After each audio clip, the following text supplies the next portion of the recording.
Nuevamente, muy buenas noches. Ya vi que por ahí llegó también Andrés.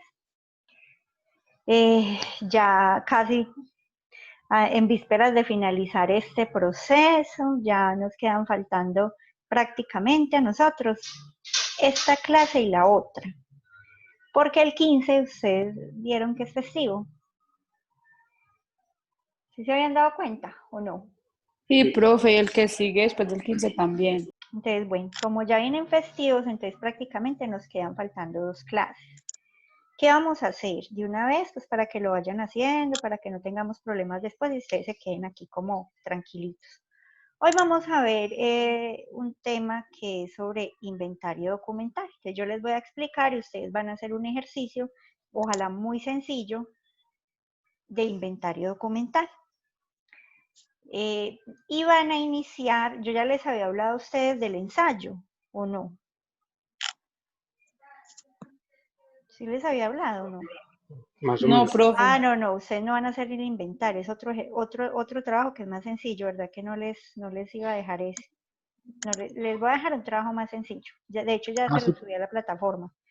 porque usted dijo que iba a Sí, que esquema. Ahí Profe, un hay un cuadro mapa, profe, ustedes conceptual. ¿cierto? vean. Un mapa conceptual Sí, ahí. un mapa conceptual de los 8 pasos de la gestión documental. Es muy sencillo. Ustedes incluso pueden entrar a YouTube y buscar 8 pasos de la gestión documental. Y ahí pueden ver en un video los 8 pasos.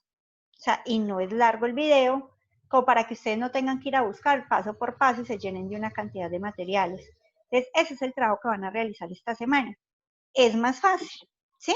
El mapa conceptual más sencillo, porque pues van a describir es cada uno de esos pasos muy sencillamente, sin ahondar, sin alargar la cosa. Que prácticamente esos pasos de la gestión documental es lo que han visto ustedes desde que empezaron a ver gestión y trámite, cuando vieron producción y ahora que están viendo organización documental. Básicamente eso es lo que ven. Bueno, ¿Y tienes alguna condición, páginas, una o cómo es? ¿cómo así? Pero eso es un mapa conceptual, Paola, No, un no, mapa no, yo conceptual. digo sobre el ensayo que nos toca hacer. No. Usted, de hecho, como les digo, no tienen necesidad de buscar en Google. Pueden buscar un video en YouTube y ver el videíto y ya, ¿sí? Que sea algo muy concreto. De hecho, yo voy a buscar el video, un video de referencia y les coloco el enlace. No, profe, lo que le pregunta a Pau es que ya no vamos a hacer ensayo, vamos a hacer el mapa conceptual de los 8 pasos. No, si van a hacer ensayo, pues precisamente como Sí, ustedes. sí, no que cuántas páginas o qué, o El ensayo. Bueno, el ensayo, ¿qué debe contener? El ensayo es sobre el módulo de organización documental. Entonces, ustedes pueden, sobre el concepto de archivo, ¿sí? Sobre la clasificación de los archivos y sobre todo este proceso que se genera. Digamos, lo que van a ver en la gestión, en los pasos de la gestión documental, le ayuda a enriquecer también ese tema de lo que van a hacer en el ensayo. ¿Por qué? Porque ustedes van a contar ese proceso. Igual yo traté de dárselos de forma muy detallada, paso por paso, iniciar por el concepto, por los tipos según el ciclo vital, que es donde nos hemos movido en todo el semestre, las agrupaciones, la ordenación documental. Entonces usted va a abarcar de los temas lo que ustedes consideren más relevantes para contar sobre todo el proceso de ordenación documental, ¿cierto? Ese proceso que se genera profe, pero hasta este momento. Entonces, no se extiendan tampoco tanto. Yo que máximo tenga tres páginas. Páginas, sí, 3 páginas. 3 páginas. 3 páginas, tres espere, páginas. 3 páginas es hoja y hoja, no, hojas. O sea, no muy largo. Sí. Son hojas, sí. Son hojas. Profe, Entonces, y lo que sí. es ensayo es lo que siempre conocemos, que es un punto de vista de nosotros, pues obviamente como Claro, porque es es que eso. ustedes qué van a demostrar, claro, es que en un ensayo usted va a demostrar algo, ¿y usted qué va a demostrar? La importancia la importancia de qué, de la ordenación documental en las empresas, por ejemplo. ¿Sí? Usted puede decir por qué es importante la ordenación documental en las empresas. ¿Cuál es la importancia de tener los Un archivos foco. bien organizados? O sea, usted parte de una situación, problema para hacer un ensayo, Sí, o de una hipótesis en un ensayo, ¿cierto? Entonces, sí. es usted demostrar eso. ¿Qué va a demostrar? ¿Qué va a demostrar? Entonces aquí les estoy dando yo la idea. La importancia de la ordenación documental, la importancia de mantener archivos organizados en las empresas, la importancia de la gestión de documentos, o sea, ya con lo que ustedes vean en el videíto de los 8 pasos, con lo que hagan en el mapa, eso les va a servir también mucho. Igual pues que no sea muy largo, o sea, máximo de 3. Tampoco es que lo van a hacer de media, ¿sí? Profe, 3 hojas, ¿cierto? Tortilla. Profe, 3 hojas. Sí. Sí. Entonces, pues esa es la idea, y que desde ahora empiecen como a pensar, a organizar la información, porque pues realmente van a tener más tiempo, porque así es el lunes sea festivo, igual ustedes durante esa semana, digamos, antes de ese 15 que es la finalización conmigo, ustedes igual pueden ir trabajándolo, ¿cierto? No es que ustedes ya entre 8 días me lo van a entregar, no, o sea, ustedes pueden empezar desde ahora a pensar en qué es lo que van a hacer desde esta semana que viene. Y ya irlo elaborando, la idea es que ojalá, antes del 20 yo ya tenga esas evidencias para que no nos vayamos a quedar pues ahí con eso. ¿Sí? O sea, esa es la idea. Si ustedes tienen algún inconveniente, me dicen, me cuentan, no, profe, mire, no he podido subir por esto y esto, pues ya entonces miramos a ver cómo hacemos. ¿Listo? No, muchas gracias. Listo. Listo, profe. Sí. Bueno, entonces, no son hojas, son páginas. ¿Sí? Son páginas lo que vamos, porque, a ver, una hoja contiene 2 páginas. Entonces sería, si yo les digo 3 hojas, serían 6 páginas. Y no, es más sencillo. Serían 3 solo páginas. 3 páginas. ¿Sí? Ok. Listo. O sea, no se alarguen mucho. La verdad es que no les va a poner a hacer una cosa bien larga. Yo creo que con eso es suficiente para que ustedes demuestren y sinteticen muy bien todo lo que hemos visto y como resaltar la importancia de todo eso. Ustedes pueden citar, de hecho pueden buscar material foráneo o pueden apoyarse en el que hemos visto, o sea, ya es ustedes y la redacción que hagan. Bueno, entonces... Profe, ¿hay alguna regla o estándar para el tamaño de letra y el interlineado? O a discreción de nosotros. A ver, pues no voy a ser tan rígida en el sentido del manejo de la zapa, la verdad. Pero sí, ¿qué les digo? Manejen Times New Roman 12, que es la letra que se maneja en APA. Y justifiquen el texto, no lo dejen sin justificar. ¿Sí? Pueden trabajar a 1.5 espacio. ¿Cómo es que sí? El espacio. El interlineado. Eso, el interlineado, ¿sí? Pues que no quede tan apiñado el texto tampoco, ¿cierto? Tan juntico. Profe, y márgenes de 2.5. Las márgenes, pues ya, pues a ver qué márgenes pueden manejar, ¿no? Pues ya de pronto como con referencia a la zapa. Igual, digamos que sea algo bien organizado. ¿Por qué no les pongo a manejar Icontec? Porque Icontec yo lo manejo en la parte de producción de documentos, en todo lo que es documento organizacional, porque es la norma. Pero para documentos académicos generalmente se utiliza las normas APA. Sin embargo, pues tampoco les va a exigir así con todo su rigor. Me interesa mucho el contenido de lo que ustedes me escriben. Eso es. Entonces no los voy a molestar con eso. Si quieren, manejen una margen estándar de 3, 3, 3, 3. O sea, es indiferente.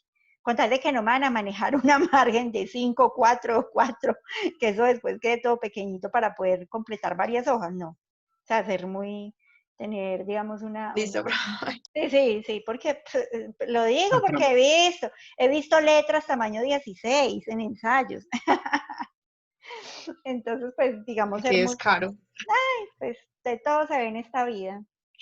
Entonces, sí, o sea, tratar de ser muy organizados también con las cosas, pero pues tampoco como, yo no me desgasto cuando es un tema así académico y sobre todo en ese tema de la norma APA. Cuando es producción documental y hay que aplicar la GTC, ahí sí soy muy cansona con eso. No sé si tiene que ser tal cual como dice la GTC, porque como eso es lo que dice la norma a nivel de documentos organizacionales en Colombia según la ICONTEC. Entonces ahí sí toca. Bueno, entonces hoy vamos a estar viendo inventario documental. Entonces voy a compartirles pantalla. Pues en el otro grupo, pues como pues nosotros tenemos tantos festivos, entonces me toca darles a ustedes así la clase. Ahí están viendo la pantalla. Sí, profe. Sí, bueno. Listo. Entonces con ellos sí me tocó mejor dicho, con ustedes me ha tocado diferente. Igual no les voy a poner un trabajo sobre esto, pero pues sí tratar de ser ustedes pues como muy proactivos, darle una revisadita, como mirar más o menos cómo es la cosa, porque pues al otro grupo que sí tiene otros días clase conmigo. De hecho, la semana pasada que tuvimos clases, estuvimos viendo eso y les dejé un trabajo que es con las tablas de retención documental. Entonces, pues ustedes, por tema de tiempo, no se los voy a dejar, pero pues sí enfocarse mucho en ese otro trabajo. Bueno. El inventario es como ese insumo para la retención, la tabla de retención. Al contrario, la tabla de retención. Entonces, eso es lo que vamos a ver ahorita. Ah, ya. Bueno, entonces, este es el acuerdo 042 de octubre 31 de 2002. Por medio de este acuerdo se dan los criterios para la organización de los archivos de gestión. Entonces, se habla de archivos de gestión y dentro de este acuerdo se da el instructivo para la elaboración del inventario documental. Ustedes la semana antepasada me empezaron a hacer un trabajo sobre transferencias primarias, después de haber visto el procedimiento de foliación. Si ustedes hicieron bien el trabajo, se dieron cuenta que ahí les hablaba de qué. Primero, les hablaba de las tablas de retención, de que había que tener en cuenta los tiempos de permanencia en el archivo para realizar la transferencia. También les hablaba de la elaboración del inventario único documental, ¿cierto? Y le hablaba de la foliación, o sea, tocaba esos 3 puntos. De hecho, muy importantes a la hora de hacer la transferencia. En ese caso, transferencia primaria, que es la transferencia que va desde el archivo de gestión hacia el archivo central. Entonces, cuando se miran las tablas de retención documental, se miran esos tiempos de permanencia en el archivo de gestión. Entonces, los documentos, ¿cuánto tiempo llevan? Por ejemplo, digamos todos los documentos que tienen un año en gestión, tienen que prepararse, digamos, a final de año, en diciembre, la transferencia respectiva, con todos los documentos que ya hayan cumplido ese año. Digo ese año, no solamente uno al año de 12 meses, sino que cada año se revisa y miran, por ejemplo, habían documentos que tenían 5 años y digamos que el año pasado se venció ese tiempo en el archivo de gestión. Entonces se prepara junto con los que llevaban 1 año, 3 años, si se cumplió ese tiempo de permanencia. Entonces se revisa esa tabla de retención para elaborar la transferencia respectiva. El inventario único documental es un instrumento, ¿sí? Al igual que la tabla de retención documental, que me permite, ¿qué? Me permite hacer un control de todos los documentos que yo tengo dentro de la empresa. Entonces, ustedes habrán escuchado de los inventarios. Cuando uno en una empresa realiza un inventario, uno hace un inventario de bienes, muebles, ¿cierto? Entonces hace uno el inventario en la empresa y empieza ya, por ejemplo, en la bodega a revisar todo lo que hay en existencia y empieza a relacionarlo en algunas tablas y a decir, ah, bueno, contra el inventario que tengo en el sistema, el inventario que tengo físico. Bueno, así se hace un inventario en una empresa. Cuando se hace un inventario documental, ¿qué es lo que se revisan? Los documentos físicos, ¿cierto? Contra lo que está estipulado o está relacionado en la tabla de retención documental. Aquí en ese acuerdo 042, lo primero que se dan son las orientaciones. Esto se bloqueó. ¿Me escuchan? ¿Hola? Sí, profe, sí. Sí. Sí, pero mira que no, yo sí decía yo, ¿por qué no va? ¿Por qué no? No va. Ah, ya, está bloqueado. Me dice, está cargando, qué belleza. Ay, este computador está enfermo.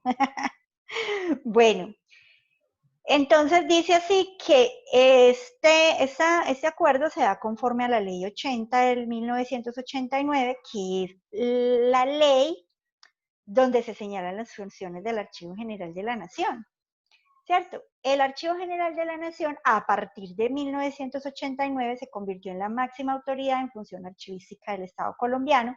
Ya nosotros sabemos que es una entidad que pertenece al Ministerio de Cultura. Bueno, entonces, ¿qué se acuerda? El primero es el objeto de este acuerdo 42, que es establecer los criterios que deben seguirse para la organización de los archivos de gestión. Los archivos de gestión son la primera fase del ciclo vital, ¿cierto? O sea, los archivos de primera edad.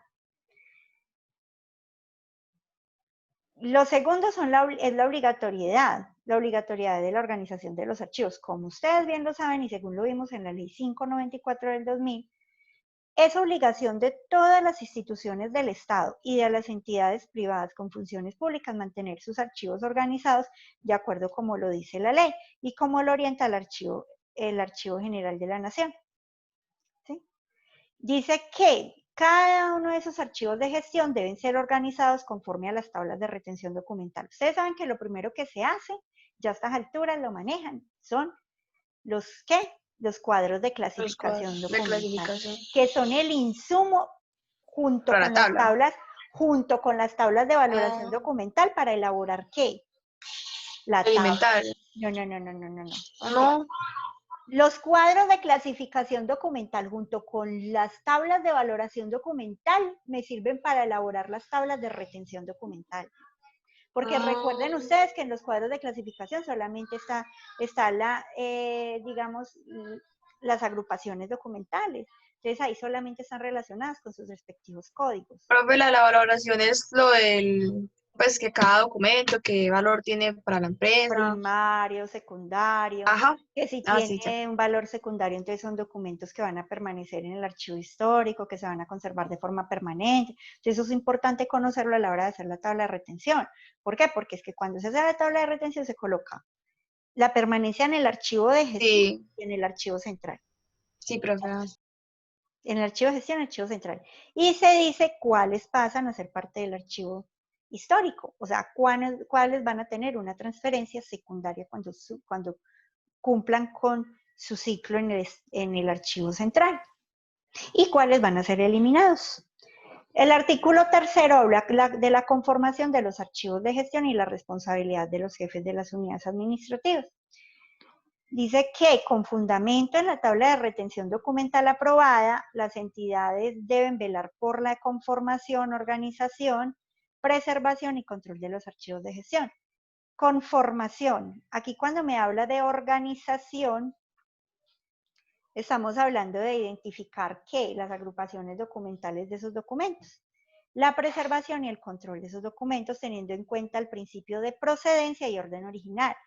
Siempre, cuando hablo de las agrupaciones documentales, lo primero que me voy a fijar es en la procedencia y orden original del documento. Recuerden ustedes que eso es al fondo al cual pertenecen los documentos. ¿Sí? ¿Cuál es el fondo? ¿El fondo es qué? La empresa. La empresa o institución, ¿cierto? Institución. Ajá. El ciclo vital de los documentos y la normatividad archivística.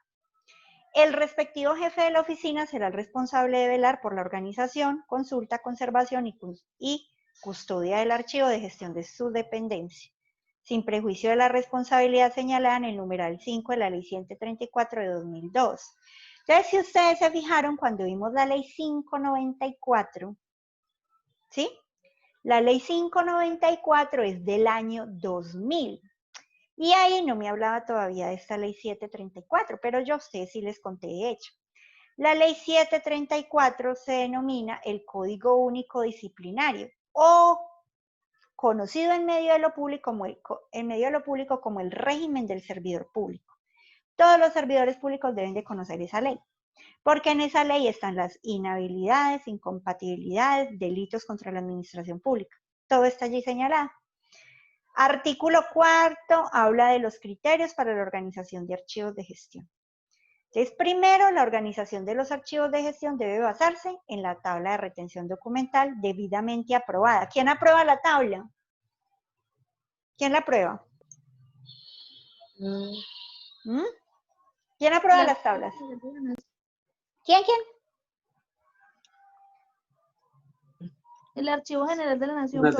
Exacto. Y quien haga sus veces, que puede ser si es a nivel, bueno, mejor dicho, el Archivo General de la Nación. Ahí está bien. La apertura e identificación de las carpetas debe reflejar las series y subseries correspondientes a cada unidad administrativa. Entonces, siempre de tener las agrupaciones documentales reflejadas en esas carpetas. La ubicación física de los documentos responderá a la conformación de los expedientes. Los tipos documentales se ordenarán de tal manera que se pueda evidenciar el desarrollo de los trámites. El documento con la fecha más antigua de producción será el primer documento que se encontrará al abrir la carpeta. Eso ya lo conocemos nosotros. ¿Por qué? ¿Se acuerdan que hace 15 días que vimos el procedimiento de foliación? Yo les dije que cuando ya los documentos se van a pasar del archivo de gestión al archivo central, los documentos deben de estar organizados de esta manera. ¿Sí? Sí, profe. ¿En forma qué? ¿Ascendente o descendente? Es ascendente. No, descendente, ¿sí?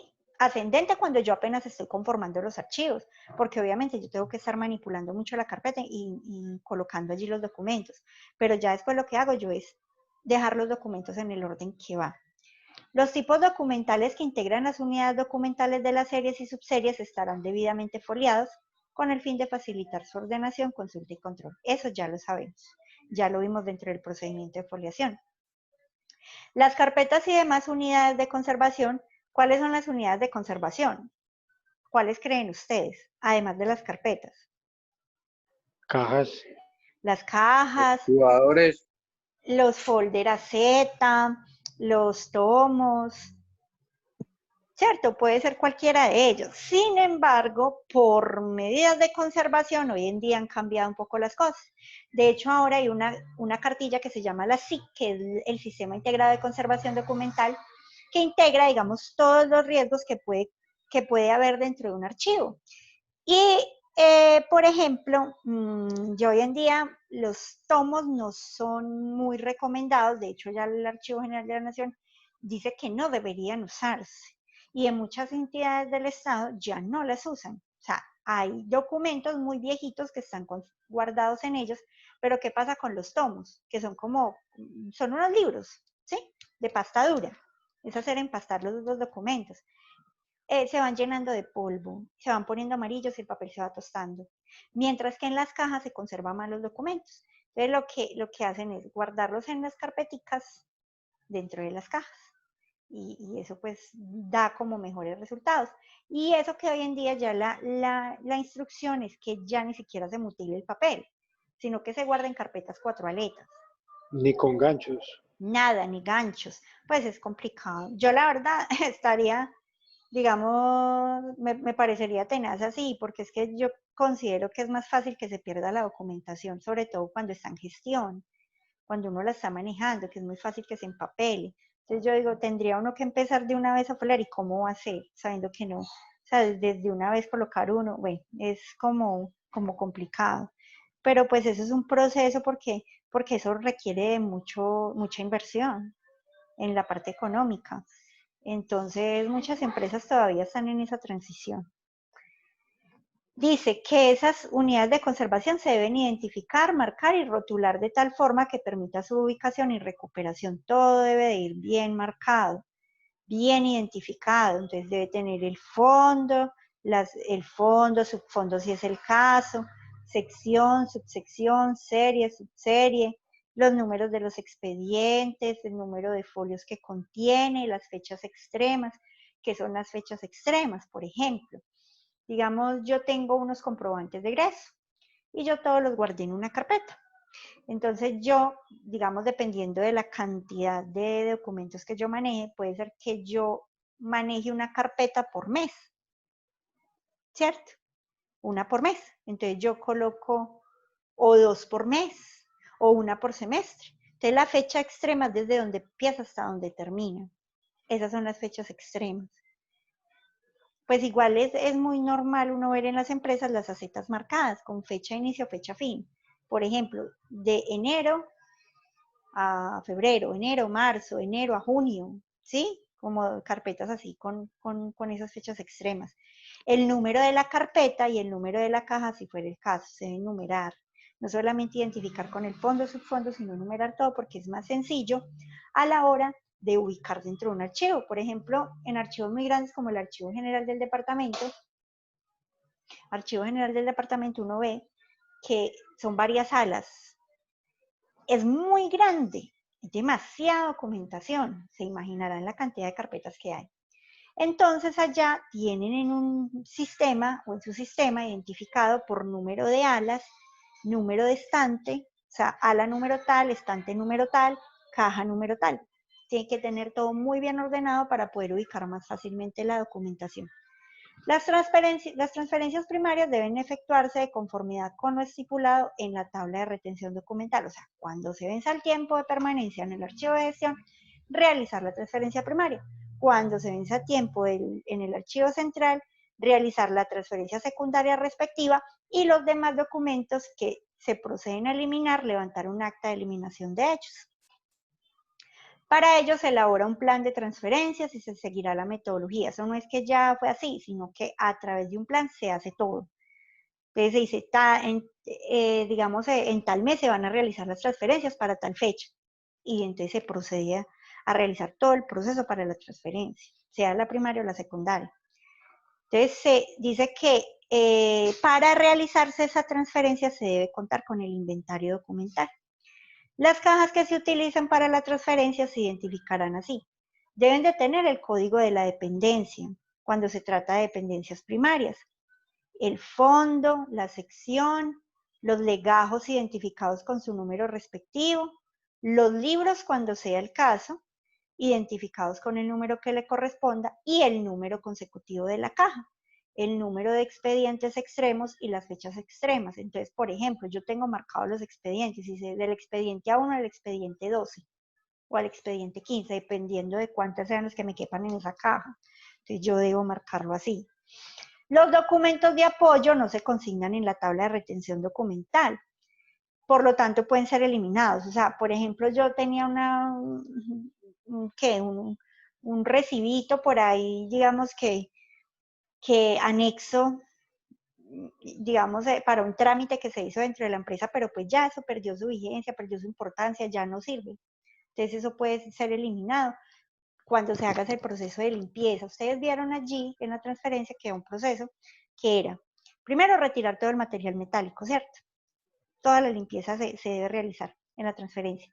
Y remover las hojas guarda blancas si no necesita, y remover todos estos materiales o documentos de apoyo que no se vayan a necesitar. Profe, y ¿Sí? o sea que las licitaciones, pues normalmente las licitaciones se empastan o se argollan, bueno, esas sí se guardarían normal, pues porque ya vienen foliadas también. Porque ellas se entregan así tal cual. Entonces, claro, pues ya ellas irían, digamos que pueden ir dentro de la caja, igual ya está, si ya está el expediente completo, a no ser. No creo que sea el expediente completo. ¿Por qué? Porque es que una cosa es cuando yo entrego la licitación, pero es que la La otra es cuando licitación, ya... exacto, porque es que digamos, yo soy un particular y estoy participando en una licitación en una alcaldía. Yo entrego mi documentación y la entrego foliada, pues para el trámite de la licitación. Pero si queda elegida, si quedó elegida y empiezo ya el proceso, entonces ya empiezan a emitir CDPs, que son los Claro, certificados sí, a la firma del contrato. Entonces todo eso va dentro de un mismo expediente. ¿Qué se hace? Como va dentro del mismo expediente, yo tengo la opción de continuar la numeración, o si fuera el caso y tuviera que ir en otra ubicación, entonces yo, ¿qué haría? Yo con una hoja, con una raya oblicua, perdón, cancelo el número y coloco el otro.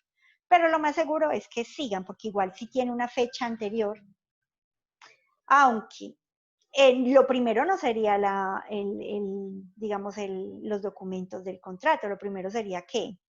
La apertura de la licitación. Tendrían que sí. ir allí también, entonces por eso se tendrían que eliminar esa Y numeración luego, con una línea oblicua y ya, y luego los documentos del claro, licitante. sí, ya todos los otros documentos que se vayan generando en el proceso del licitante, entonces ya ahí ya se abriría un expediente más grande. El artículo 5 es la consulta de documentos. Entonces dice que en los archivos de gestión por parte de otras dependencias o de los ciudadanos se debe efectuar la consulta, se debe permitir el acceso a los documentos. Pero entonces, ¿cómo se hace? Por ejemplo, yo como ciudadano puedo ir a una institución, una entidad del Estado, siempre y cuando pues esos documentos sean públicos, a solicitar copia. No me lo van a prestar original, eso nunca lo van a hacer. porque el documento no debe salir de la entidad. Lo que sí deben es suministrar copias de ese documento. Y ya, si se va a dar un préstamo entre las mismas dependencias, ¿qué se hace? Eso, digamos que se debe diligenciar un formato, y en el formato debe quedar, aquí está, préstamo de documentos, en el formato debe de quedar establecido quién fue la persona o cuál dependencia va al documento en calidad de préstamo y el tiempo estimado para la devolución de ese documento. Ese formato se llama guía de afuera. Entonces, ¿qué hace? Se reemplaza dentro, debe ir el documento con esa guía de afuera. ¿Sí? Y dice que el vencido el plazo, el responsable de la dependencia productora deberá ser exigible su devolución. O sea, la persona debe estar muy pendiente, no se le debe olvidar. Una vez me comentaban una entidad que empezaron a buscar, güey, pero digamos había pasado un tiempo que no estaba un documento. Cuando revisaron bien, ahí estaba al lado la guía de afuera. Y era, dije, no, esta persona se llevó el documento, esa persona no lo ha entregado. Entonces, hacer efectiva la devolución, porque pues igual puede acarrear varias sanciones, en el caso pues de que pierdan ese documento. En el artículo 7º ya habla del inventario documental y habla del instructivo. Entonces, aquí está especificado cada uno. Sin embargo, pues vamos a mirar de una vez el instructivo, el formato, y se los explico. Entonces, ese es el formato que muestra el acuerdo. Sin embargo, pues cada empresa tiene su formato con su logo, con sus especificaciones. Sin embargo, debe tener en cuenta todo esto. ¿Qué es eso? La entidad remitente, la entidad que produce, la unidad administrativa, la oficina que produce. Estos datos pueden variar dependiendo de la organización, o sea, de esa estructura organizacional que haya en esa empresa. La hoja número tal de tantas. El registro de entrante se coloca el año, el mes, el día, y NT es el número de transferencia. Entonces, digamos, vamos en la transferencia número 15, entonces se coloca ahí el número 15, dependiendo de cuántas transferencias se hayan realizado ya. Si es la primera transferencia, entonces la 1. El número de la orden, el código, pero este código es el código de la serie, de la subserie respectiva, o asuntos o tipos, las fechas extremas, como les explicaba, desde cuándo hasta cuándo, y la unidad de conservación en la cual se está haciendo la transferencia, que puede ser una caja, puede ser en carpeta, puede ser en tomos, como les hablaba ahorita, o en otro, entonces se señala, ¿cierto? Con una X. El número de folios, pues que precisamente por eso es importante el procedimiento de foliación para colocar cuántos folios.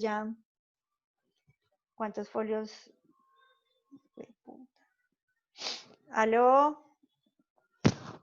Profe. Hola, ¿me escucha? Profe, sí, profe. Profe, no se ha ido, tranquila, profe. Ay, no, yo pensé que ya no estaba. Yo estoy hablando como una lora sola. No, Todavía profe, acá estamos pero ¿cómo les parece que ya se va a cortar este? Se va a cortar, hay que empezar. Sí, ya se va a acabar esta, entonces volvemos a entrar un momentico. ¿Sí? Listo, profe. Ya, bueno. Entonces ahí Listo, estoy profe. pendiente porque ya va a morir. Me queda un minuto. Bueno, entonces el número de folios y el soporte. Entonces el soporte puede ser ¿cuál? Si es, por ejemplo, en un CD, si está en un microfilm, eso puede ser el soporte, digamos el tipo de soporte que tenga, esa caja o esa carpeta, que haya sido escaneada. La frecuencia de la consulta, entonces pues esa frecuencia, digamos que también, se ha determinado desde la misma tabla de retención. Y más o menos ya se sabe, digamos, desde la misma gestión, pues ya cada departamento conoce cuál es la frecuencia con la que se consultan esos documentos. Y notas es PI